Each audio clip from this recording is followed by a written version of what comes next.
Hi, everyone. Welcome to the National Parents Union. This is the nightly restorative check-in. I am Dr. Enjolie LaFerrie, and today is Friday, December 11th. Time feels irrelevant, y'all. This whole year, it has felt like I don't know what time it is. I don't know what day it is. Anyway, so I literally have to look at my notes to see what the date. But anyway, I am here on Autumn Land in this beautiful Sonoran Desert in Arizona. This show, the Nightly Restorative Check-In, is the brainchild of Marisol Quevedo. She was actually our guest last week, and she actually hosts this show on Monday and Wednesday, and I come in on Fridays. So the way that I conceive of the Nightly Restorative Check-In is I think about what I want to be doing on Friday, right? So on Friday, I want to chill. I want some good food. I want to be hugged up. I want to be talking to the people who are most important to me, and have that opportunity to just really with time, with detail, be able to go through the week and just have somebody check in on me or me on them and really see how they are. So I know the way that, Marisol conceives of this show, it's for parents, it's for caregivers, it's for educators, right? To be able to kind of do that social, emotional kind of wellness check. I originally was a ghost. I was a ghost probably at some point. I was a guest. That's what I'm trying to say. You guys have the giggles today. And it's probably I'm going to put some of this on rock because we're friends and we're friendly and we were having girl talk before we came on. But anyway, I was a guest. That's what I'm trying to say. I was a guest on Marisol's show. I think one of her original guests or first guests. And I introduced a breath pattern titled 478. So I want to maintain the integrity of the show between how Marisol runs her show and how I do it. So we always do that breath pattern to start us off. I will count it out for us. You are inhaling for 4 seconds, holding your breath for 7 seconds, and exhaling for 8 seconds. And on that exhalation, you really want to kind of stretch that exhalation out. If this is your first time doing this breath pattern, it can feel a little weird. I know the first time I did it, I felt like my breath was getting caught up. It was a challenge, but then I tried it again and it was helpful. So I use this breath as a transition, right? I think about it like what I use to arrive, mentally, emotionally, spiritually to spaces. This breath, you guys, I don't know what's going on with me today. This breath pattern, it's also really good if you are having trouble sleeping. There's actually quite a bit of research to back that. So if you wake up in the middle of the night or even to get yourself to a place of rest, really effective that way. That's the way that Marisol uses it. Okay, I am losing my words today. That's interesting. Let me get myself settled so I can lead you all through a good exercise. Cool. I always recommend that you close your eyes if that's possible. If not, pick a focal point, right? Maybe looking at your lap or the floor. And that's just because we visually get distracted. There you go. I'm trying to kind of settle myself too a little bit, y'all. Anyway, that's because we visually get distracted. All right. So go ahead and, like I said, close your eyes. Take your natural breaths, kind of breathing in through your nose, exhaling out through your mouth or nose. And on the next inhale, take it in for 4, 3, 2, 1. Hold 2, 3, 4, 5, 6, 7. Release 2, 3, 4, 5, 6, 7, 8. Inhale 2, 3, 4. Hold 2, 3, 4, 5, 6, 7. Release 2, 3, 4, 5, 6, 7, 8. Inhale 2, 3, 4. Hold 2, 3, 4, 5, 6, 7. Release 2, 3, 4, 5, 6, 7, 8. Inhale 2, 3, 4. Hold 2, 3, 4, 5, 6, 7, release. 2, 3, 4, 5, 6, 7, and 8. That felt good to me. I always get a little envious of y'all because I can't do it with you, but I always get a sense, or I think I get a sense of how you all experience it. So I felt more settled. And that's something that's really important too, for you all to learn and to know what your relaxation response is versus your stress response, because our relaxation responses are always really subtle. Our stress responses tend to be like really alarming, where you can identify them quickly. But if you can learn your relaxation response or your stress response, but if you can learn when you're moving away from that relaxation response, it's like this little alarm, mini alarm, instead of having it to be this big alarm. And you can do things, use techniques like the 4-7-8 breath pattern to get yourself back to a state of relaxation. Okay. So let me finish introducing myself, right? I've talked about who I am professionally, or at least attempted to, right? I don't even know if I said it. So yeah, I'm a psychologist, a hypnotherapist, and a professor. But personally, it's really important to me to introduce both my people and my community and where I'm from. So originally, I'm from Southern California. My father's Afro-Cuban, and so we are Taino and Arawak. My mom's from Guatemala, so we are Maya. Some of you have met through the show, my siblings, my brother and sister. They were some of my original guests. And if you haven't seen those episodes, you're definitely encourage you to go back to our archives. In fact, you should always go back through all of the NPU archives. There's lots of good shows here that are always recorded. I'm also a mom to a 21-year-old daughter. I don't even know how that happens, but it happens. So I can't believe she's 21. Also, I'm a member of the Siwapatli Collective. The Siwapatli Collective is a group that focuses on Indigenous mothering and families. We like to say that we focus on issues all the way from womb to tomb. You all have met many of my comadres, my sisters, some of my elders here on this show. And so that's a big part of me and who I bring here as well. Quick, I just have one announcement, and then we will bring on our guest. Just want to remind you all to become a member of the National Parents Union. You can go to our website. It's free. We just need some basic information, mostly your email address. And what does that do? That gives you information about grants, or about scholarship opportunities, right? Grant opportunities. It gives you information about some of our kind of more private events. You also just get to, stay in the loop, right? So that you don't have to necessarily log into Facebook to get all the information. So it's free. Again, it's just a way for us to connect with you all. Okay. So now I get to introduce my friend. I'm so excited, y'all.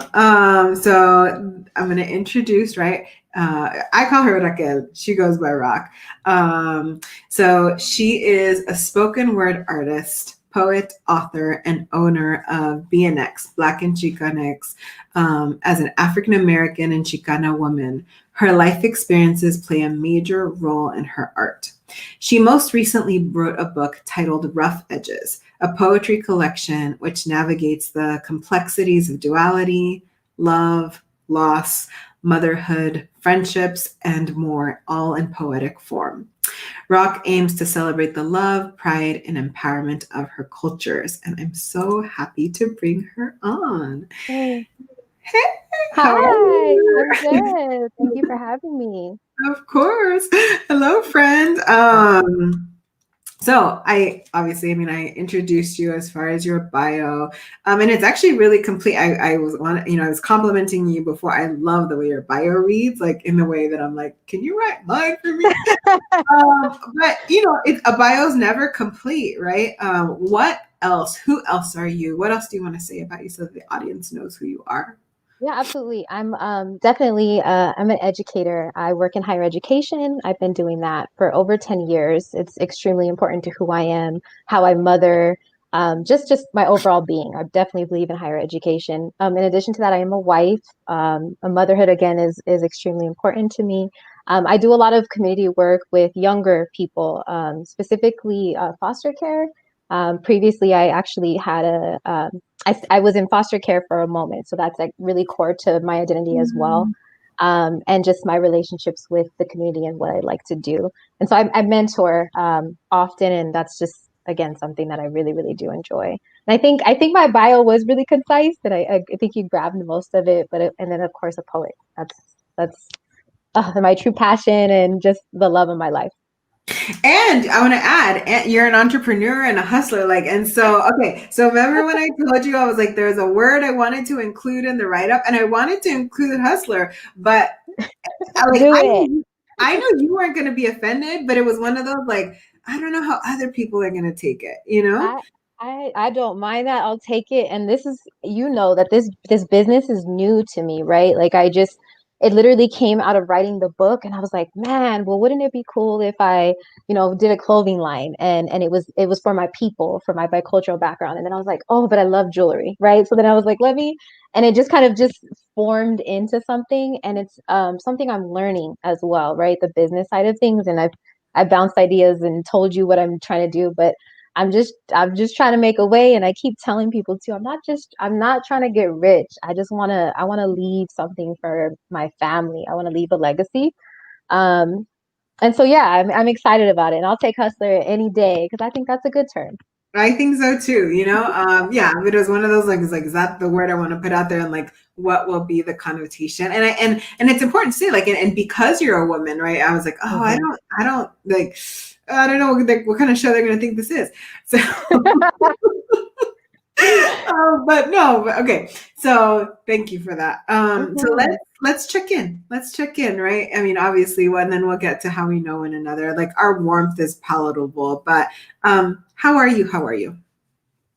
So I was telling you earlier too, this week has been a little bit difficult, and I'm trying to remain like positive and thankful. I lost a coworker this week, Mhm. very suddenly. It's actually surprisingly it's not surprisingly emotional, but I'm getting emotional. And so I'm just trying to be thankful for where I am, because I've been tired, right? I'm tired of the pandemic. I'm struggling with schooling my children, like most of us are with online school, and but definitely understand the situation. So I'm just trying to put myself into perspective, and it's been hard this week. Yeah. Thank you for your vulnerability with that. And yeah, I mean, your emotions make sense. But I think it's always interesting when they take us by surprise because you shared, this was a coworker, Right. somebody you're cool with, but I didn't feel like you were super, super close, right? But No. sometimes those are the ones that like take us by surprise. I think sometimes it's because it's like we allow ourselves to feel them differently. Like the armor isn't up, Right. for some reason it's distant enough to where we can like put ourselves in the shoes of their family members or their loved ones. So yeah, that resonates for me, like when things are far away. Like I cry, I don't want this is gonna sound bad. I cry more over the death of the passing of my dog than I've mourned some of the humans in my life, or at least the mourning has been different. So Yeah, absolutely. Yeah, it's taken me by surprise again, as you said, like we didn't have an extremely close relationship, but we worked often together, and then yeah, just loss is difficult and hard. it is, and when it's sudden, it's Sudden. worse, right? And I imagine that that's what this is pulling on of, like, because you said you're like, you talk to him one day and then the next, Yeah, and then also uncertainty and ambiguity, right? Because right. we're maybe not getting as much information about how, and we don't have opportunities to say goodbye in the way that we expected. So it's just a lot. Exactly. Exactly. Um, yeah. Oh, friend hugs. Air hugs. We're just like, that's I all just we got. brought the whole Okay. show down. I'm so sorry. We're gonna bring it back up, but No, no, not at all. I don't think it brings anything down. I think it's where people are, there's people that I have to call, there's one person that I'm thinking, and so I'm going to actually say her name, thinking of Lynn Lane. Her sister passed away from cancer this week. And she's, kind of a newer relationship as well, professional and personal relationship. And so thinking about her and her family. And so it's one of those things of like, I'm careful of like, do I have the ability to hold that, when I call her and to make sure I speak to her and that I have time and I don't want to rush her, Right. So Right. I'm thinking of her too, but when we were talking about air hugs and I said that's all we got, let's talk about how we know one another, because like there's all this yummy warmth, but like, yeah, short Do, of like last week, you and I, that was the first, no, yeah, it was the first time we had met in person. in So person. yes. So let me let you tell it and then I'll fill in, I guess. Yeah, absolutely. So we met through the we did an Afro Latinx fishbowl for Maricopa Community Colleges, and I was facilitating it. And I had you as a wonderful facilitator, guest facilitator, which was fabulous. And we were talking about our life experiences, and I was like, I like her. So that's no surprise. And we just Oh, it connected. feels good. And we just connected after that. And I feel like everything that was said during that discussion is like easily connected. Like I recognized your soul Mhm. because it was similar to mine and looking for that, you know. And so yeah, so we just been talking kind of ever since and creating a little friendship of that's flourishing, I hope, and continue to be. And I feel like this will be like a lifelong friendship. So I'm excited. And yeah, we just barely met. I was thinking that because of how like strong and vibrant you are. I was thinking you were a tall woman, right? I think I was visualizing very a tall woman, but no, we have this mighty woman and just this little size. So I was pleasantly surprised by that. Because It's I in get there. the same It's in thing. there. People think it's the hair too, right? People think I'm usually like before they meet like you just carry yourself a different way. So I thought that was funny. Made me laugh. No, and you're super petite. You're smaller than I am. So I nobody's ever called me petite, and I'm not mad at that, but I am short. So you're petite. No, yeah, absolutely. And I think that's been interesting. Like in this pandemic, I have actually made new friends, and a lot of it has been, through virtual world and then conversations and phone calls and this cultivating of these relationships. And you're definitely one of them. Like we like like to, like voice message each other like every day, right? Right. Almost every day anyway. Yeah, and so I think it just speaks to like when people are connected, you're just connected, right? Because it feels weird. Like when we met Mhm. for the first time physically, it felt weird. Like, dude, I already know you. Like, Right. but Yeah, I was a little worried, and it's hard to make friends. I think as we get older too, like most of the friendships are already established. So I was glad. I was like, oh, new friendships are great, and I just unexpected in a yes, pleasant way.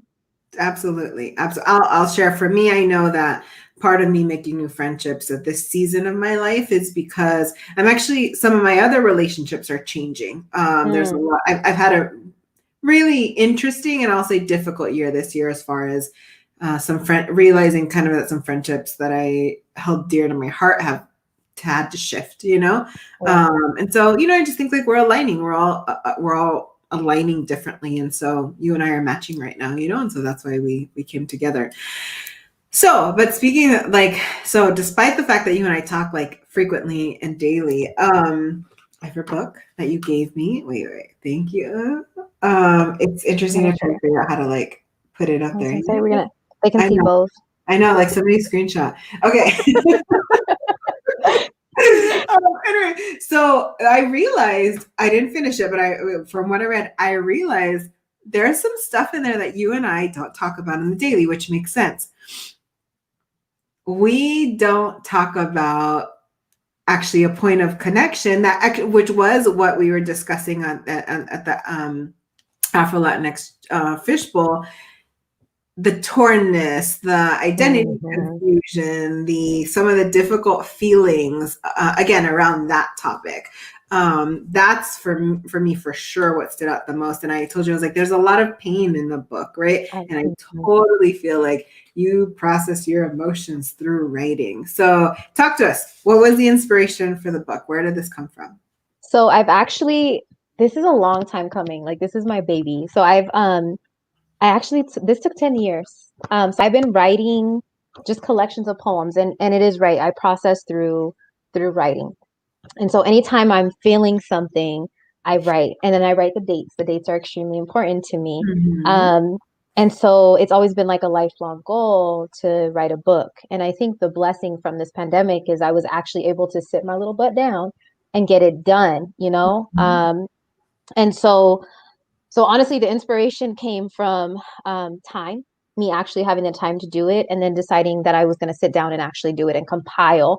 And then what I found is, so I took these collections of poems that I had already written, and I was trying to fill a space and tell a story in between everything that I previously had. Mhm. And so I found myself writing again to fill those gaps, which I appreciated. I appreciated um, it took time to create a story within a story. And Yeah. so I really like that. But honestly, girl, it was time. It was that was my that's what got it done. And that's what it was.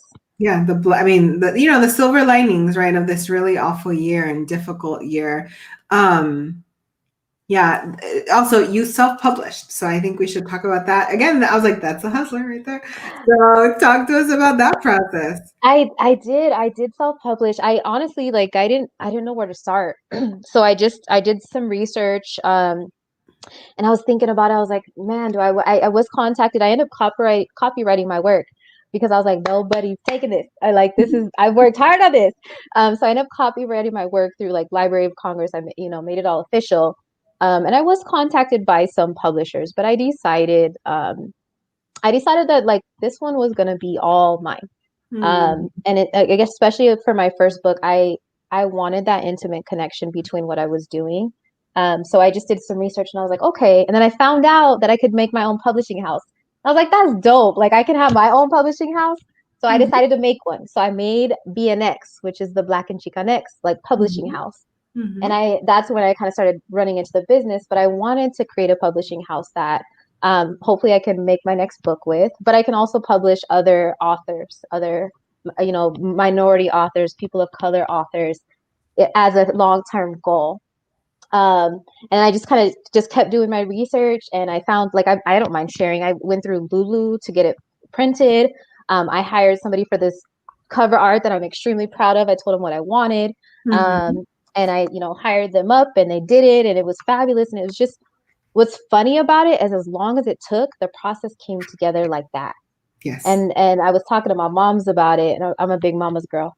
And she was like, "You're an executor," and I was like, "Yes, I am." Because I Very. was like, "Let's get this done."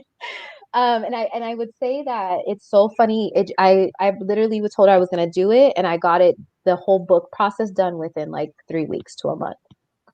Just because I was determined. I was like, let's get this done. So just research, and just kind of selfishness. I wanted all of my rights. I wanted everything that I worked for, just something of my own. I don't hear selfishness at all. I hear a ton of Aries in there. So That's accurate too.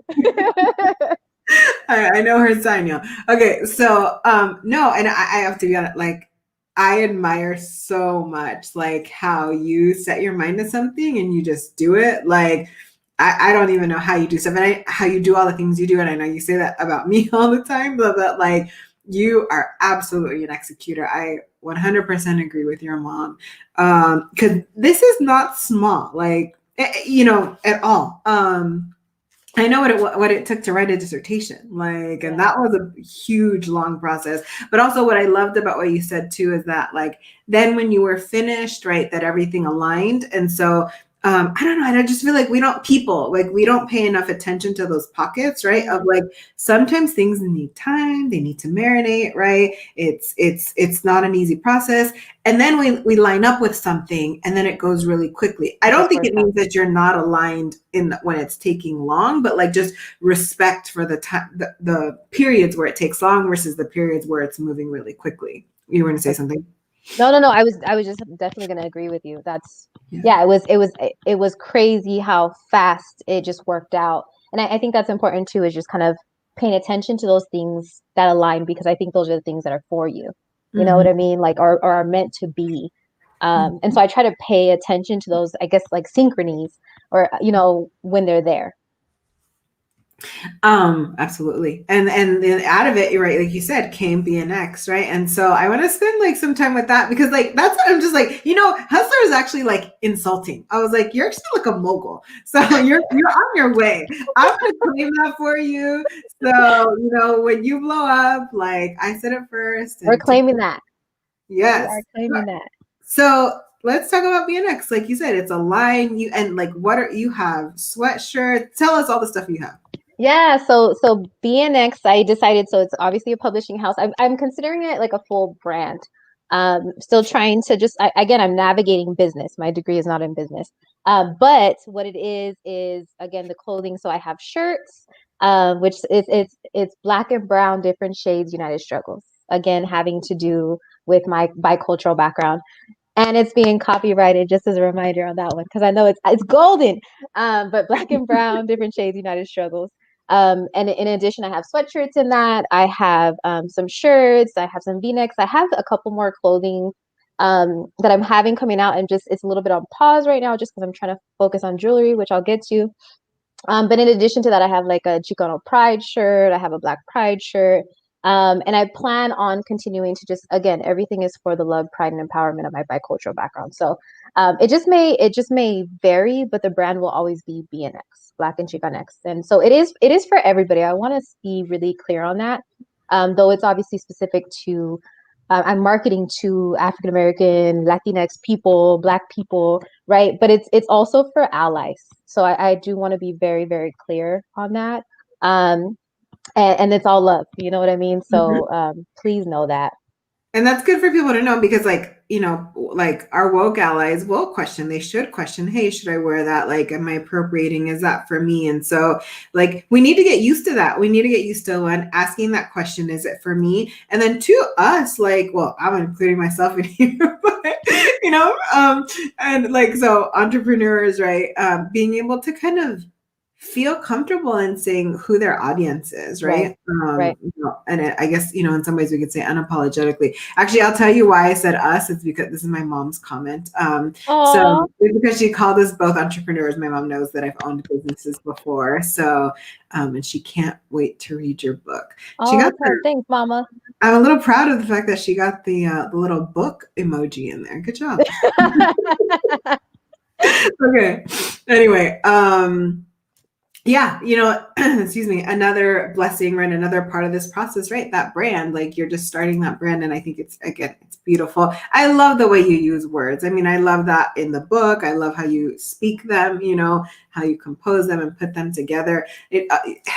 Everything you say is always just so heartfelt. Everything you communicate, I don't think it's just verbally. It's so heartfelt. Oh, thank That's a you. good segue, girl. I was gonna say my heart. It's fluttering. It's fluttering. Yes. Happiness. I'm Yes. like a super empath, so like yeah, so I'm like I can feel all of this. Oh, it's making me, yeah, it's tickling. Tickling my Well, eyes. so I just set you up for like your You want words. my words. I know, Yeah, I heard it, girl. I'm getting there. yeah. I'm getting there. I got you. Mhm. So let me give you something heartfelt. Is actually, would you like me to read something that you liked, or do you want me to just take it on? No, go ahead. You start with where you feel good. Okay, I'm gonna perform for y'all. Let's do performances. Let's do Actually, it. hold on. Let's make you bigger. Let's hold Okay, on. Let me figure out how to do this real fast. There you go. okay.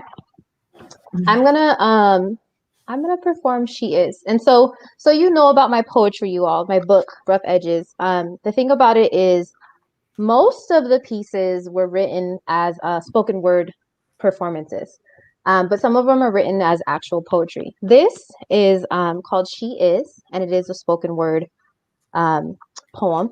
So um, as if any of my poets are in here, you always supposed to have something on your mind, something that you memorize and have ready to go. So this is the one I always have ready.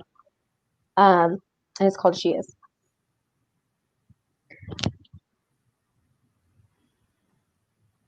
She is beauty undefined. You will find her twisted, locked, pressed, some hair, no hair, long hair, short hair, or all natural.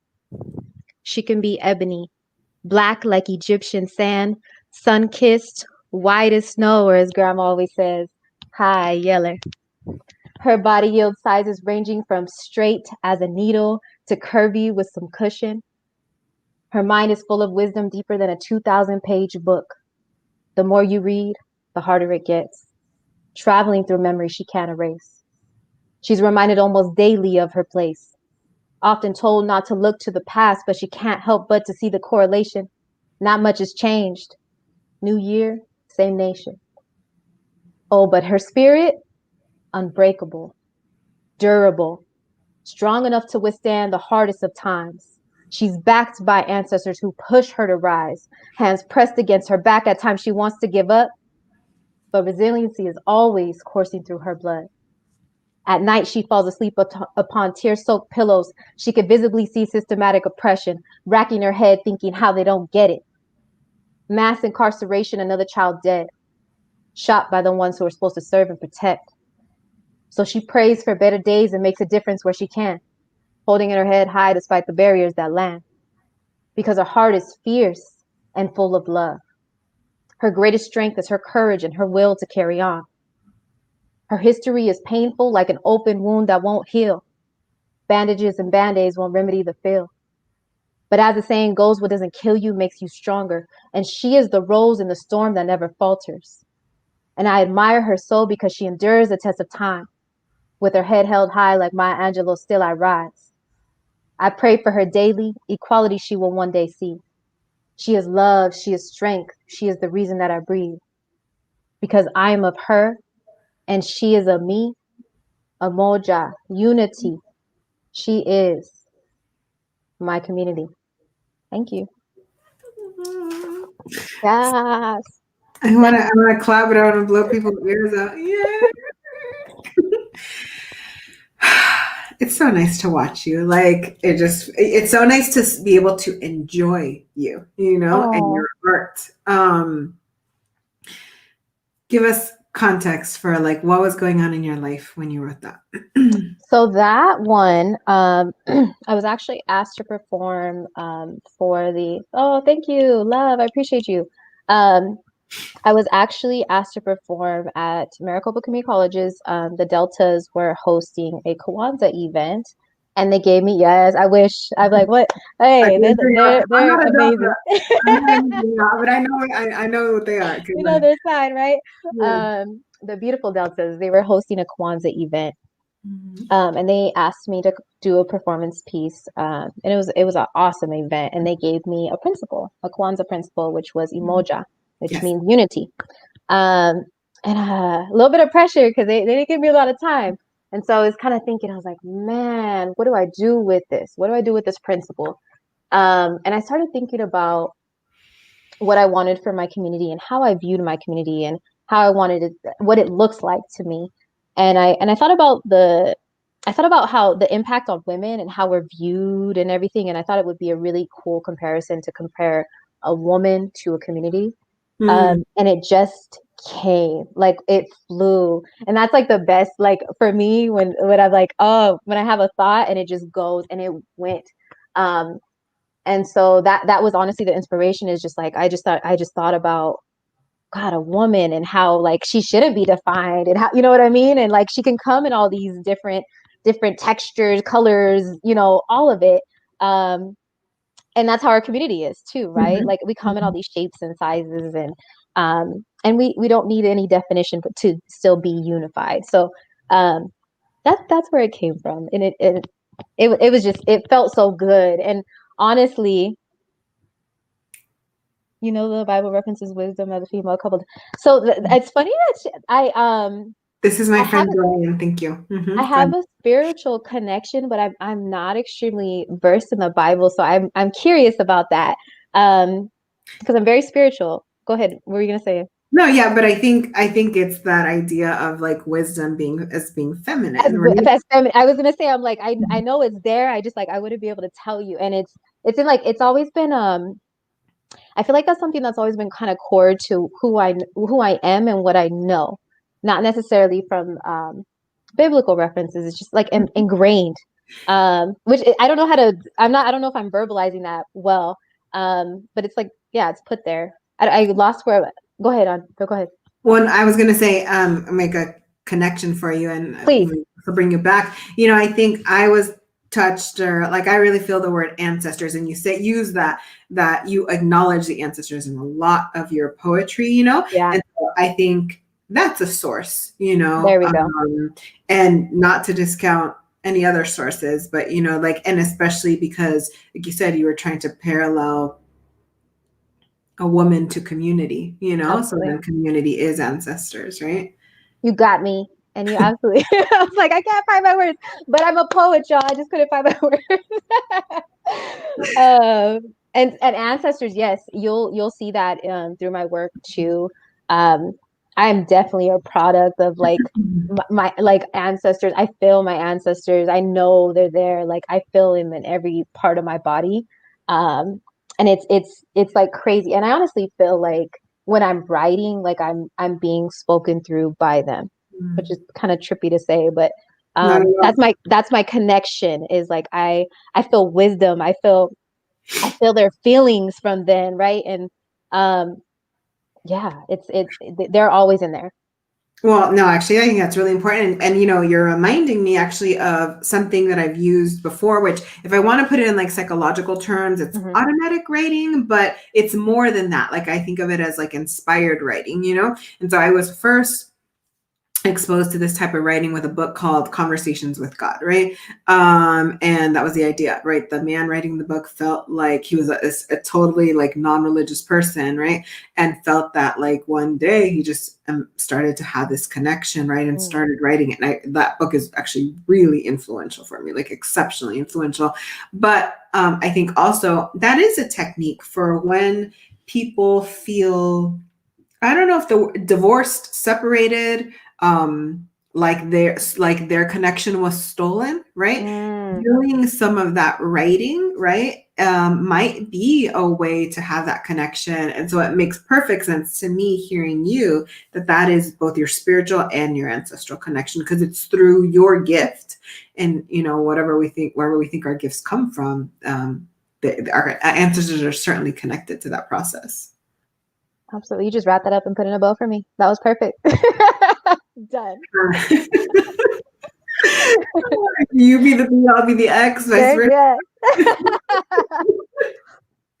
Oh, this is so fun. Okay, you know what? I just feel like I was like, I hope everyone that's watching is enjoying it. We're just I hope enjoying so ourselves, too. right? Yes, you talked about. I want to go back to something that you shared about your experiences, like in foster care. Like you and I talk about just the capacity to love, like a child Yeah. that maybe isn't biologically yours, a capacity to kind of play a significant role in a child's life. So, can you tell us more about your walk with that? Yeah, I guess I could back up too. So, during a brief moment in my life, I'm gonna share this. I had my child very young. Um, and with that age, unfortunately, I was in a position where I can no longer live at home. And so what happened is I went to a group home, and I was in a specific group home for a while, and I transitioned over to like an independent living program, which honestly was probably the best thing for my life at that time. I was in a very rough path as a teenager. Mhm. And not, I was a naughty little teenager. I'm just going to be 100 about it. Right. And I was a new mom and a teenage mom at that. And so, I had to learn how to be an adult at a very young age. And it honestly, again, was probably the best thing that happened to me because I was forced to kind of wake up, open my eyes, and just really reflect on who I was becoming and what a parent was to me. And so, yeah, I absolutely, depending on, the situation, I definitely believe in foster care and group homes. But to loving, I guess the capacity to love, to answer your question. And so I have a stepson, right? And I think what I will say too is I'm very territorial with my love. I'm going to be honest about it. I'm extremely territorial about my love and with my children. And I honestly feel like I know you could dissect the crap out of this, but I'm sure it has to do with my upbringing. So I'm very much like this is mine, and I have a difficulty with sharing my love, like my children are mine type Mm-hmm. of thing, which again, I'm okay with saying. So I'm working on it. I definitely like right my stepson, he has a mother, a good mother at that. And so I'm very careful with my parenting because I don't want to overstep. But at the same time, like I love and care for him. So it's honestly a little bit challenging. Right. I think, go ahead. Go ahead. Were you going to say No, something? it resonates, but let me let you finish your thought first. Yeah. I honestly think, I had a step parent previously when I was younger. And so I think that that difficulty with capacity of love might have came from there because unfortunately it wasn't a great relationship. Um, but I'm working on it. I don't know if I'm making any sense. It's just I struggle with my capacity for love, and I think it's honestly um, even with partnerships. And so I'm going to bring it back to my book. When I write, I have a very easy time of writing for when I'm angry, right? Like I can knock that out. I'm upset if I feel very passionate about something, but I have a hard time writing about love. And you'll notice if you read my book, there's not a lot about love because I think my capacity is lacking. And I honestly, thank for getting deep. I was gonna say the honestly, what I think it is I have trouble with giving too much power, um, right? To and this isn't children now. I guess I'm going into something else. Too much Mm-hmm. power to significant others, and certain people having power over me, which I know love isn't supposed to be thought of like that, but I have a trouble with that. Yeah, Um, your current my relationship. yeah, my current relationship. So I'm trying. Sorry, I'm not talking about your husband. I mean, it's your Yeah, current I know. I was relationship gonna with say yourself not and the love. husband. Yeah, Yeah, yeah. yeah. Just my current self and love. And it's sad, but I'm working on it. You know what I mean? Is that where Mm-hmm. we're meant to go? Because we went there. I think it's fantastic that we went there, and that is what you and I talk about. Like, so this is actually how you and I talk, like Yeah, often, you know. So I yeah. appreciate your vulnerability, right, and sharing, and different folks are appreciating your sharing as well. The person who said love, I want to shout out. That was Maria, who's my sister friend, and then Dorian's coming in here again and saying, yeah, you're sharing in your book is love. I feel you, girl, on a lot of things.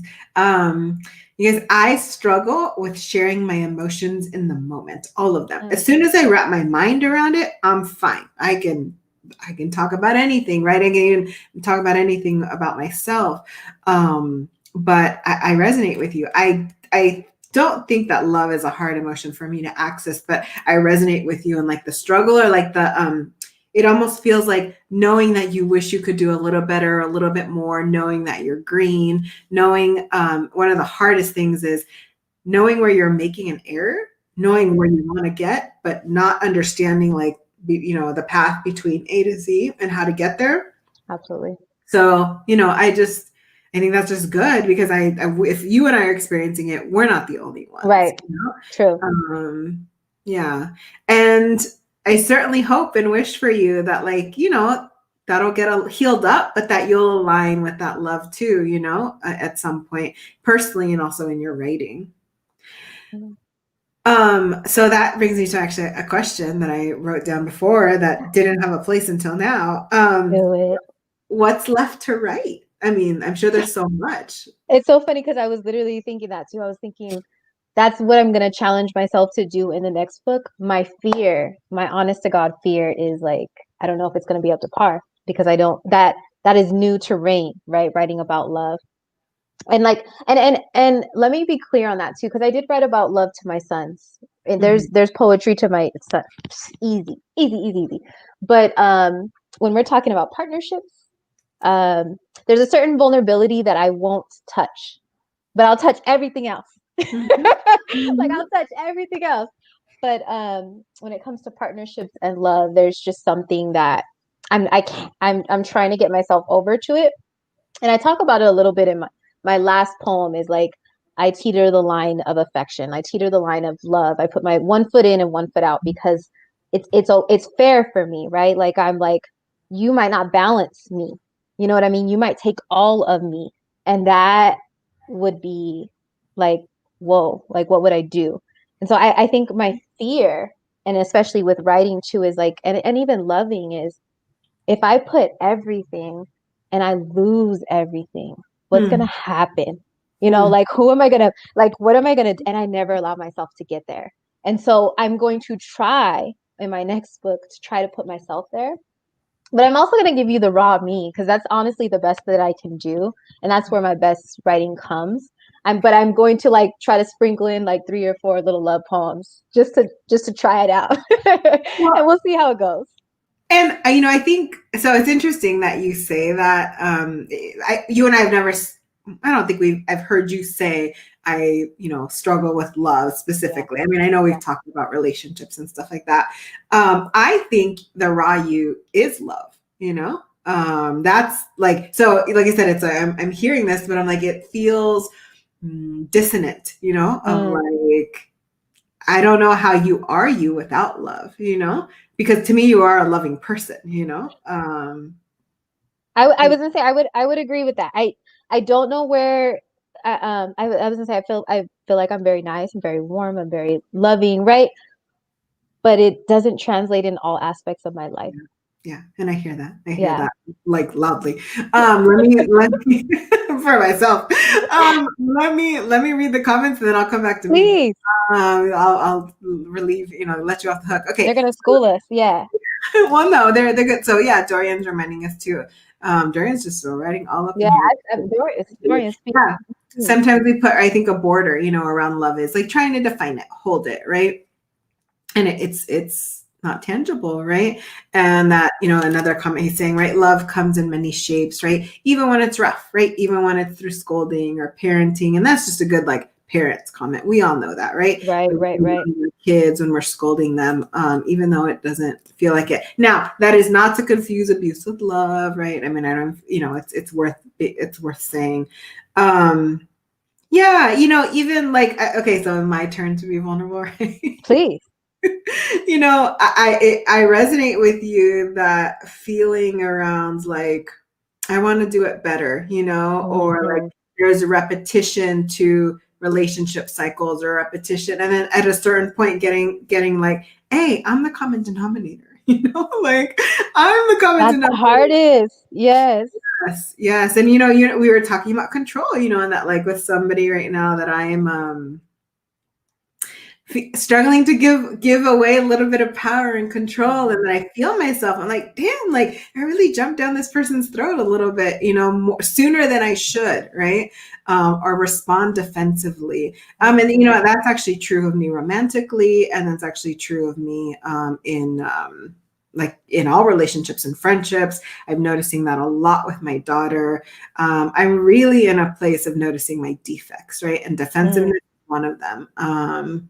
And it's good to notice it is not comfortable. It does not feel good like at all. So I appreciate that. Like, so when you are vulnerable, it models that for all of us. It allows me to be vulnerable.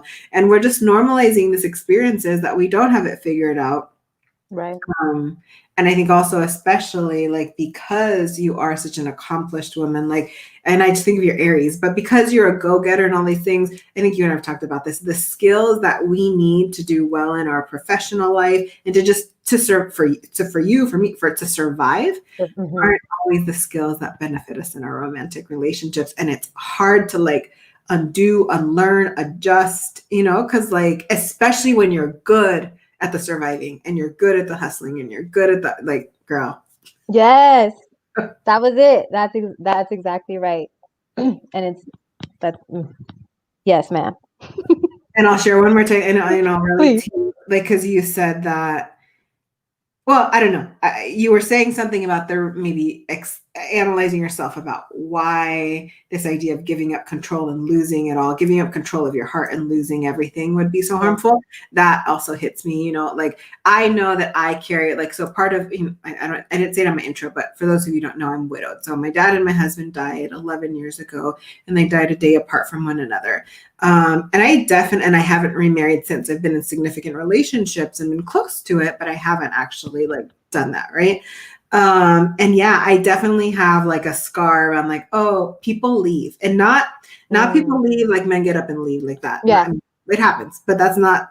It's that's not like what it nothing. Yeah, nothing is permanent, and is. so like I feel like I have to be able to take care of myself because ultimately all I have is myself. Um, and but it gets in the way. It gets in the way because it's getting in the way right now because then when there's people that care about me and it gets hard, I'm like, okay, I can walk away. It's fine. I'm good, but I'm good on my own, instead of hanging in there and working through things. So It's scary, love. Yeah, it's scary. And it's a matter of trying to just fight that fear and being comfortable with that. It's tough. I mean, I feel like at least we know, right? That's a start. Like at least we know what it is and where it's sprouting from, and hopefully getting to the point where we can correct it or start to get comfortable and closer to it. At least touch it. Maybe not hold hands, but like touch it. Like that's what I mean. That's a start. you sit over there, I'll stay over here, and when I'm ready. And that's my problem. That's like me defined, right? You sit over there, I'll be with, and I have to have all this control. It's so mean. Anyway, but you brought up power. You brought up power when you were talking. You also bring up power a lot in your words, right? Through your art. You very clearly call out and name systemic oppression, right? And all these other forces. Yeah. Talk to us about power, and your complicated relationship with it. Whether it's through you want to say it, whether you want to give an example, however you want to do it. So I think when I identify I know what my power is. That's where I usually speak from too, is my power is words. My power is written words. And I knew already, and I know that's where it is. I also know I think what's really powerful about me as a woman is I very much know who I am. And I think I say all women, right? Because we do have there's power to us. And so there's a poem too. I talk about my power of intuition, and how I knew there was a situation where I knew my partner had made a mistake. It was a poor mistake. But I had already knew that they made that poor mistake prior to. And so, and there's also, so I have power of writing, power of intuition, power of my ancestors. It's something that I always just kind of been able to tap into, and it's something that's always been my life. And then there's power of being a mother, right? There's power of my culture, and so it's honestly written in everything that I do. You'll find it. It's not necessarily the word, but no. I think there's a common thread between all of my poetry, and it's funny because you're just making me identify it now. I haven't even thought about it. Yes, I like Dorian. Um, He's telling me. yeah. um, but I haven't. And what's funny too is I haven't sat and analyzed my book, right? Like I haven't sat and dissected it. So I enjoy when people can point out things about my book that I didn't know. So for instance, one of my girls was like, what you do with your writing is you take us through a story, right? You're always going through something, but then you always figure out how to overcome it. And there's power in that. And so with you too, when you're just talking about that, and I think about all my poems, and it's underlining. And I think it's funny. It's funny. And I don't know how we're good on time, but I do want to leave you with one more poem too. Are we okay on time? I mean, it'll be perfect if you do that, and then we'll close out. Okay, love. I was gonna say, because I think when we're talking about the threads of vulnerability, I think you need to hear this one. I think I need to hear this one. I wrote this one, and I cried. Well, and I want to say you're so sweet because you'll do that. It's not the first. You'll sometimes leave me poetry. You're like, I think you need to hear I this, think, and yeah, sometimes, and it's like it's my love language, it is. my little love language. Okay, Write a poem, girl. Write a poem. Okay, go ahead. so so this one is actually this one's called Her. Oh no, I'm not reading Her. I lied. We're gonna read Resist. Let's read Resist. I was like, nah, Her's not it. Let's do Resist. So Resist is actually a poem. It's not a spoken word. Y'all, I don't even know where. There it is. It's Resist. Okay. So Resist it spells it out. What else called acrostic poems? It spells out resist. So just listen for the R, RESI. Yeah, all that good stuff. Okay. Wounded little girl, believe them when they say your beauty is untouchable, miles and miles away. Remove those insecurities when the boys would laugh and tease that your skin was not as smooth as satin on sheets, that your hair was too wild, too free, for they did not understand what a natural queen means. Wounded little girl, believe them when they say your voice is powerful, too strong to shelter away. Evict those memories when they tried to silence you. Diminish your thoughts when you knew what you said was true. They only tried to drown you out because their fragility was bruised. Wounded little girl, you don't have to smile when they ask. Their comfort is not at the forefront of your plan. Treasures are guarded and not shared on demand. Stop trading your security to puppet at their will. You offer a smile only when you feel. Wounded little girl, you're allowed to be mad. You navigate a world that dictates what you do and governs your body without a clue.